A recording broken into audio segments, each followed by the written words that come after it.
বর কনে বিয়ে করার প্রস্তুতি নিচ্ছিল।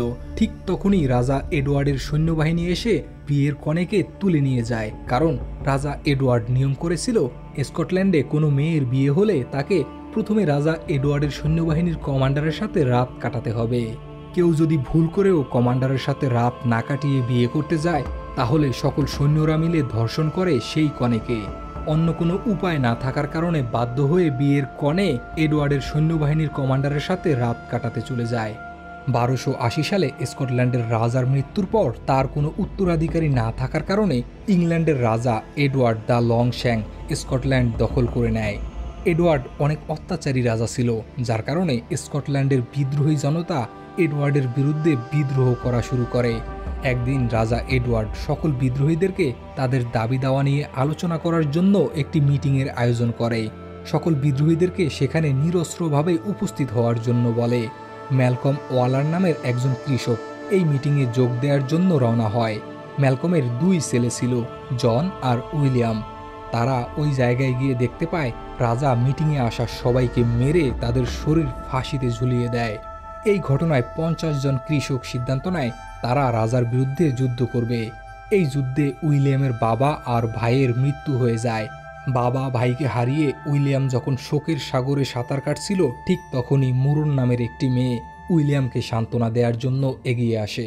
এরপর উইলিয়ামের চাচা তাকে স্কটল্যান্ড থেকে অনেক দূরে কোথাও নিয়ে যায়। ধীরে ধীরে অনেক দিন পার হয়ে যায়। রাজা এডওয়ার্ড তার একমাত্র ছেলেকে ফ্রান্সের সুন্দরী রাজকুমারীর সাথে বিয়ে দেয়, কিন্তু রাজকুমার আর তার স্ত্রীর মধ্যে সম্পর্ক মোটেও ভালো ছিল না। অন্যদিকে উইলিয়াম এখন অনেক বড় হয়ে গেছে। একদিন সে তার গ্রামে ফিরে আসে। উইলিয়াম গ্রামে ফিরে আসায় সবাই অনেক খুশি হয়। সে তার বন্ধুবান্ধবদের সাথে আনন্দ করতে থাকে। উইলিয়াম সেখানে মুরুনকে দেখতে পায়, সেই মেয়েটি যে কিনা ছোটবেলায় তার বাবা ভাইয়ের মৃত্যুর সময় তাকে সান্ত্বনা দিয়েছিল। সেদিন গ্রামে একটি বিয়ের অনুষ্ঠান হচ্ছিল, কিন্তু রাজা এডওয়ার্ডের সৈন্যবাহিনী এসে বিয়ের কনেকে তুলে নিয়ে যায়। কারণ রাজা এডওয়ার্ড নিয়ম করেছিল স্কটল্যান্ডে কোনো মেয়ের বিয়ে হলে তাকে প্রথমে রাজা এডওয়ার্ডের সৈন্যবাহিনীর কমান্ডারের সাথে রাত কাটাতে হবে। এরপর আস্তে আস্তে উইলিয়াম আর মুরনের মধ্যকার ছেলেবেলার বন্ধুত্বের সম্পর্ক ভালোবাসায় পরিণত হয়। তারা লুকিয়ে বিয়ে করে ফেলে, যাতে করে এডওয়ার্ডের সৈন্যবাহিনীর কমান্ডারের সাথে মুরনের রাত কাটাতে না হয়।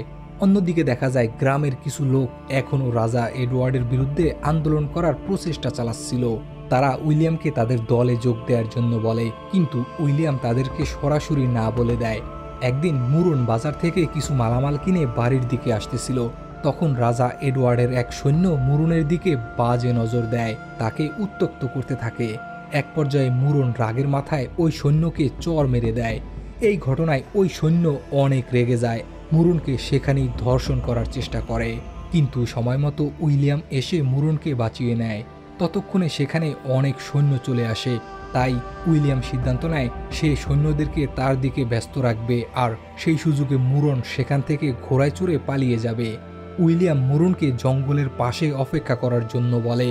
সে নিজে সৈন্যদেরকে বোকা বানিয়ে সেখান থেকে পালিয়ে যায়, কিন্তু দুর্ভাগ্যবশত মুরন সেখান থেকে পালাতে পারে না। সৈন্যরা তাকে গ্রেপ্তার করে ফেলে, যার কারণে উইলিয়াম জঙ্গলের কাছে গিয়ে মুরনকে খুঁজে পায় না। অন্যদিকে সৈন্যরা মুরনকে বাজারের মধ্যে একটি খুঁটির সাথে বেঁধে ফেলে আর ইংল্যান্ডের সৈন্যদের ওপর হাত তোলার অপরাধে মুরনের গলা কেটে হত্যা করা হয়। উইলিয়াম যখন এই খবর জানতে পারে, সে আর কিছু গ্রামবাসী মিলে সৈন্যদের ওপর আক্রমণ করে দেয়। এমনকি যেই সৈন্যটি মুরনকে খুঁটির সাথে বেঁধে গলা কেটেছিল, উইলিয়ামও তাকে ঠিক ওই খুঁটির সাথে বেঁধে গলা কেটে দেয়।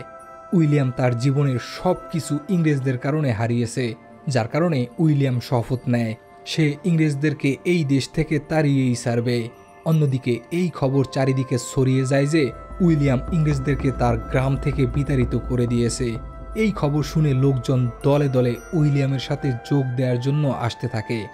এরপর উইলিয়াম এক এক করে আশেপাশের সকল ইংরেজদের আস্তানা জ্বালিয়ে পুড়িয়ে ছারখার করে দেয়। এরপর চারিদিকে এই খবর ছড়িয়ে যায় যে উইলিয়াম ওয়ালেস তার ভালোবাসার মানুষের হত্যার প্রতিশোধ নেয়ার জন্য ইংরেজদেরকে ধরে ধরে হত্যা করছে। রাজার পুত্রবধূ ইসাবেলা এই রোমাঞ্চকর কাহিনী শুনে উইলিয়ামকে এক নজর দেখার জন্য মনে মনে ব্যাকুল হয়ে যায়। সে মনে মনে ভাবে কোনো মেয়ে কতটা ভাগ্যবান হলে তার হত্যার প্রতিশোধ নেয়ার জন্য তার ভালোবাসার মানুষ বিদ্রোহ করতে পারে। অন্যদিকে রাজা এডওয়ার্ড এই খবর শোনার পরে তার ছেলেকে উইলিয়াম ওয়ালেসকে আটকানোর দায়িত্ব দেয়। রাজকুমার উইলিয়াম ওয়ালেসের বিরুদ্ধে যুদ্ধ করার জন্য অনেক বড় সৈন্যবাহিনী পাঠায়। উইলিয়াম ওয়ালেস তার চাচার কাছ থেকে যুদ্ধবিদ্যার অনেক কৌশল রপ্ত করেছিল, যার কারণে উইলিয়াম ওয়ালেসের যুদ্ধবিদ্যার কাছে ইংল্যান্ডের বিশাল সৈন্যবাহিনী পরাস্ত হয়ে যায়। রাজা এডওয়ার্ডের শাসন আমলে এই প্রথমবার স্কটল্যান্ড কোনো যুদ্ধে ইংল্যান্ডের বিরুদ্ধে জয়লাভ করে, সেটাও উইলিয়াম ওয়ালেসের কারণে। তাই স্কটল্যান্ডের জমিদাররা উইলিয়াম ওয়ালেসকে স্যার উপাধিতে ভূষিত করে। উইলিয়াম ওয়ালেস জমিদারদেরকে বলে, আমরা ইংল্যান্ডকে পরাজিত করেছি, তাই রাজা আবারও আমাদের উপর আক্রমণ করবে। আমাদের উচিত রাজার আক্রমণের আগেই তাদের উপর আক্রমণ করে দেয়া। কিন্তু সেখানে থাকা লোকজন কেউই উইলিয়ামের কথার সাথে একমত হতে পারে না, যার কারণে উইলিয়াম সেখান থেকে চলে যায়। এরপর উইলিয়াম ইংল্যান্ডের দক্ষিণে ইয়র্ক সিটিতে আক্রমণ করে। ইয়র্ক সিটির দায়িত্বে ছিল রাজা এডওয়ার্ডের ভাতিজা। উইলিয়াম তার মাথা কেটে রাজা এডওয়ার্ডকে পাঠিয়ে দেয়। রাজা এডওয়ার্ড এটা দেখে বুঝে যায় যে উইলিয়াম যে কোনো সময় ইংল্যান্ড আক্রমণ করতে পারে, যার কারণে সে উইলিয়ামের সাথে সমঝোতা করার জন্য তার পুত্রবধূ ইসাবেলাকে পাঠায়। ইসাবেলা উইলিয়ামের সাথে সমঝোতার বিষয়ে আলোচনা করে, কিন্তু উইলিয়াম সমঝোতা করতে না করে দেয় আর বলে রাজা এডওয়ার্ড সমঝোতা করতে পারে না, সে শুধুমাত্র মানুষকে গোলাম বানাতে পারে। অনেক বছর আগে আমি যখন ছোট ছিলাম তখন রাজা একবার সমঝোতার আয়োজন করেছিল, আর সেখানে যারাই গিয়েছিল সবাইকে মেরে ফাঁসিতে ঝুলিয়ে দেয়া হয়। উইলিয়াম ইসাবেলাকে স্কটল্যান্ডে হওয়া সকল অত্যাচার সম্পর্কে খুলে বলে। তখন সেখানে থাকা ইসাবেলার উপদেষ্টা ইসাবেলাকে ল্যাটিন ভাষায় বলে যে উইলিয়াম মিথ্যা কথা বলছে, উইলিয়াম একটা খুনি, আপনি ওর কথা বিশ্বাস করবেন না। ওই লোকটি মনে করেছিল উইলিয়াম ল্যাটিন ভাষা বুঝতে পারবে না, কিন্তু উইলিয়াম তাকে অবাক করে দিয়ে ল্যাটিন ভাষায় বলে, হতে পারি আমি খুনি, কিন্তু আমি কখনো মিথ্যা বলি না। আপনি চাইলে এই কথাটা ফ্রেঞ্চ ভাষায়ও বলতে পারি। আসলে উইলিয়াম তার চাচার সাথে দেশ বিদেশ ঘুরে এসেছিল, যার কারণে সে অনেকগুলো ভাষায় কথা বলতে পারত। তখন ইসাবেলা সেখানে উপস্থিত সবাইকে চলে যেতে বলে। সে পার্সোনালভাবে উইলিয়ামের সাথে কথা বলে। তখন ইসাবেলা উইলিয়ামকে বলে, আমি তোমার প্রেমিকার সম্পর্কে শুনেছিলাম। তখন উইলিয়াম বলে, সে আমার বিবাহিত স্ত্রী ছিল, আমরা গোপনে বিয়ে করেছিলাম যাতে করে ইংল্যান্ডের সৈন্যদের সাথে তাকে শেয়ার করতে না হয়, কিন্তু তারা আমাকে ধরার জন্য তাকে নির্মমভাবে হত্যা করে।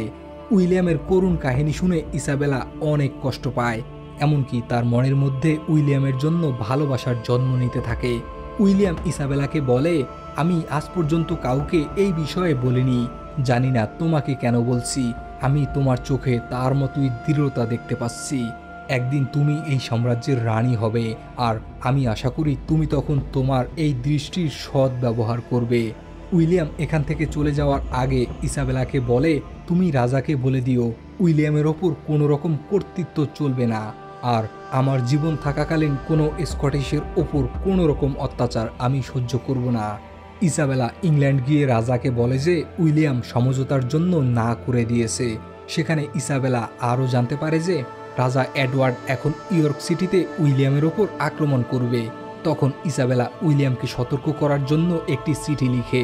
চিঠি পেয়ে উইলিয়াম আগে থেকেই সতর্ক হয়ে যায়। এরপর উইলিয়াম স্কটল্যান্ডের সকল উচ্চপদস্থ লোকজনের সাথে যুদ্ধ নিয়ে আলোচনা করে, কিন্তু তারা কেউই ইংল্যান্ডের বিরুদ্ধে যুদ্ধ করার জন্য রাজি হয় না। তখন স্কটল্যান্ডের সিংহাসনের উত্তরাধিকারী রবার্ট ব্রুস উইলিয়ামকে কথা দেয় যে সে উইলিয়ামের সাথে ইংল্যান্ডের বিরুদ্ধে যুদ্ধ করবে। এরপর যুদ্ধের ময়দানে দুই পক্ষের সৈন্যবাহিনী সামনাসামনি হয়, কিন্তু দুঃখজনকভাবে স্কটল্যান্ডের দুইজন জমিদার তাদের সৈন্যবাহিনী নিয়ে যুদ্ধের ময়দান থেকে উইলিয়ামকে ধোঁকা দিয়ে চলে যায়, কারণ ইংল্যান্ডের রাজা এডওয়ার্ড তাদেরকে যুদ্ধ না করার জন্য অনেক জমি উপহার দিয়েছিল। এই যুদ্ধে উইলিয়ামের অনেক লোকজন মারা যায়। রাজা এডওয়ার্ড যখন লক্ষ্য করে উইলিয়াম এই যুদ্ধে হেরে যাবে, তখন সে যুদ্ধের ময়দান থেকে চলে যেতে থাকে। আহত উইলিয়াম এই বিষয়টি লক্ষ্য করে, আর সে একাই ঘোড়া নিয়ে রাজার পিছু নিতে থাকে। রাজার সাথে থাকা সৈন্যবাহিনীরা এই বিষয়টা লক্ষ্য করলে সেখান থেকে একজন উইলিয়ামের পথ আগলে ধরে রাখে, আর রাজা সেখান থেকে চলে যায়। উইলিয়াম ওই সৈন্যর সাথে যুদ্ধ করতে থাকে। যুদ্ধের এক পর্যায়ে ওই সৈন্যটির হেলমেট খুলে যায়। উইলিয়াম লক্ষ্য করে যে এই সৈন্যটি আর অন্য কেউ না, বরং রবার্ট ব্রুস, যে কিনা উইলিয়ামকে কথা দিয়েছিল তার সাথে এক হয়ে যুদ্ধ করবে। কিন্তু সে উইলিয়ামকে ধোঁকা দিয়ে রাজা এডওয়ার্ডের পক্ষে যুদ্ধে অংশগ্রহণ করে। উইলিয়াম রবার্টকে দেখে স্তম্ভ হয়ে যায়, কারণ সে কখনো স্বপ্নেও চিন্তা করেনি যে তার নিজের দেশের লোক তাকে ধোঁকা দিবে। এরপর আহত উইলিয়াম সেখানেই অজ্ঞান হয়ে যায়। অন্যদিকে ইংল্যান্ডের সৈন্যবাহিনীর কিছু সৈন্য এই দিকেই আসতেছিল, তাই রবার্ট অজ্ঞান উইলিয়ামকে একজন স্কটিশ সৈন্যের ঘোড়ায় উঠিয়ে দিয়ে সেখান থেকে পাঠিয়ে দেয়। এরপর রবার্ট ব্রুস যখন যুদ্ধের ময়দানে তার নিজের দেশের মানুষের লাশ দেখতে পায়, সে মনে মনে অনেক অনুশোচনায় ভুগতে থাকে, কারণ এই মানুষগুলোর মৃত্যুর জন্য সে নিজেই দায়ী ছিল। যদিও রবার্ট ব্রুস উইলিয়ামকে ধোঁকা দিতে চায়নি, কিন্তু ইংল্যান্ডের রাজার হাত থেকে রবার্টের পরিবার আর সম্পত্তি বাঁচানোর জন্য উইলিয়ামকে ধোঁকা দিতে বাধ্য হয়েছিল। কিছুদিন পরে উইলিয়াম ওই দুই জমিদারকে হত্যা করে, যারা যুদ্ধের ময়দানে তাকে ধোঁকা দিয়ে সৈন্য নিয়ে পালিয়ে গিয়েছিল। উইলিয়ামের কাছে এখন পর্যাপ্ত লোকজন ছিল না, যার কারণে সে গেরিলা পদ্ধতিতে আক্রমণ করে আর অনেক ইংরেজ সৈন্যকে মেরে ফেলে। এই ঘটনায় রাজা এডওয়ার্ড অনেক টেনশনে পড়ে যায়, তাই আরও একবার ইসাবেলাকে উইলিয়ামের কাছে সমঝোতা করার জন্য পাঠায়। ইসাবেলা আর উইলিয়ামের দেখা হলে উইলিয়াম ইসাবেলাকে জিজ্ঞেস করে, তুমি কেন আমাকে সতর্কবাণী দিয়ে প্রাণে বাঁচিয়ে দিয়েছিলে? কেনই তুমি আমার উপকার করছো? তখন ইসাবেলা বলে, আমি তোমাকে মনে মনে পছন্দ করি। এরপর দুজন দুজনকে বুকে জড়িয়ে নেয়। পরের দিন সকালবেলা ইসাবেলা আবার ইংল্যান্ড চলে যায়। অন্যদিকে রবার্ট ব্রুসের কিছু লোক উইলিয়ামকে বলে, রবার্ট ব্রুস তোমার সাথে দেখা করতে চায়, তুমি আমাদের সাথে চলো, আমরা সবাই এক হয়ে আবারও ইংল্যান্ডের বিরুদ্ধে যুদ্ধ করব। যদিও উইলিয়ামের বন্ধুরা তাকে যাওয়ার জন্য নিষেধ করে, কারণ রবার্ট ব্রুস এর আগেও একবার উইলিয়ামকে ধোঁকা দিয়েছিল। কিন্তু তারপরেও উইলিয়াম রবার্ট ব্রুসের সাথে দেখা করার জন্য যায়, কারণ সে যে কোনো মূল্যে স্কটল্যান্ডের স্বাধীনতা চায়। উইলিয়াম যখন রবার্ট ব্রুসের সাথে দেখা করতে যায়, তখন সুযোগ বুঝে ইংরেজ সৈন্যবাহিনী তাকে বন্দি করে ফেলে। এই ঘটনায় রবার্ট ব্রুস অনেক রেগে যায়, কারণ সে এই ষড়যন্ত্র সম্পর্কে কিছুই জানত না আর কোনোভাবেই উইলিয়ামকে আরও একবার ধোঁকা দিতে চাচ্ছিল না। কিন্তু রবার্ট ব্রুসের বাবা উইলিয়ামকে ধরিয়ে দেওয়ার বিনিময়ে রবার্ট ব্রুসকে স্কটল্যান্ডের রাজা বানানোর চুক্তি করে আর উইলিয়ামকে রাজা এডওয়ার্ডের হাতে তুলে দেয়। এরপর উইলিয়ামের বিচার শুরু হয়। তাকে বলা হয়, তোমার বিরুদ্ধে রাজার বিরুদ্ধে বিদ্রোহ করার অভিযোগ আছে। তখন উইলিয়াম বলে, আমি এডওয়ার্ডকে রাজা হিসেবে মানি না। তখন বিচারকরা বলে, তুমি এডওয়ার্ডকে রাজা হিসেবে মেনে নাও, তাহলে তোমাকে সহজ মৃত্যু দেয়া হবে, আর না হলে তোমাকে এরকম নির্দয় মৃত্যু দেয়া হবে যেটা দেখে তোমার রূহ বারবার কেঁপে উঠবে।